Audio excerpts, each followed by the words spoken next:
e benvenuti a TGmelli. Oggi, in occasione dell'anniversario della morte di Patrizia Scifo, abbiamo l'opportunità di parlare con la figlia, che per una fortuita casualità ha trovato una vecchia lettera della madre lasciata per lei.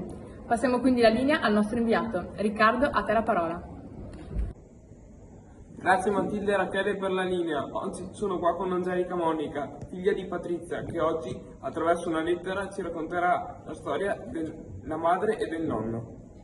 Ciao, sono Angelica Monica e oggi vi racconterò la storia di mia madre attraverso una lettera che mi è stata lasciata da lei prima che venisse rapita e uccisa, e anche la storia del nonno, suo padre, che è morto cercando di ottenere giustizia per la figlia.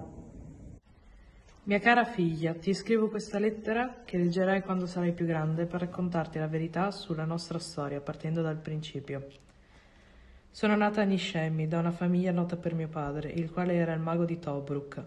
A 17 anni mi sono innamorata di Giuseppe, il quale si descriveva come un tipo affascinante, alto e moro. In realtà si trattava di un uomo di 11 anni più grande, sposato e che apparteneva ad una cosca mafiosa.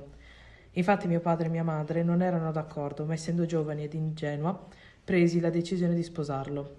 Questo mi portò a varie conseguenze, in quanto era violento e possessivo nei miei confronti.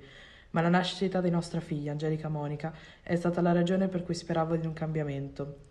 In realtà i maltrattamenti aumentarono e per il bene di mia figlia decisi di scappare e denunciarlo, assumendomi la responsabilità.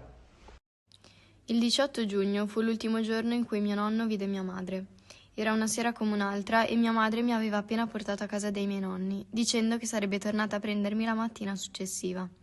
L'indomani mio nonno si svegliò tranquillamente e fece colazione, aspettando che Patrizia venisse a prendermi, inconsapevole che quel momento non sarebbe mai arrivato. Mia madre era scomparsa. Iniziarono fin da subito le indagini da parte di mio nonno. Voleva sapere che cosa fosse successo a sua figlia.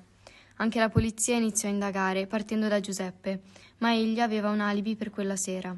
Mio nonno non credeva che il marito di sua figlia fosse innocente e portò avanti le sue ricerche nonostante temesse per la sua incolumità.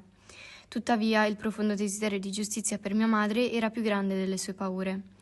Erano circa le 21:30 del 19 luglio del 1983, quando fuori dal bar di mia nonna qualcuno lo chiamò per nome. Egli si girò e non si accorse di nulla. Un uomo a volto scoperto tirò fuori la pistola e sparò a mio nonno, ponendo fine alle ricerche su mia madre e impedendomi per sempre di conoscerlo. Oggi desidero continuare a lottare per fare la differenza tra chi si vanta di essere uomo d'onore e chi ha il coraggio di ribellarsi e cambiare, anche partendo dal cognome, come ho fatto io. Io sono la prova che non è il DNA a decidere chi siamo, valgono le idee, i principi e quello che ciascuno di noi sceglie di essere.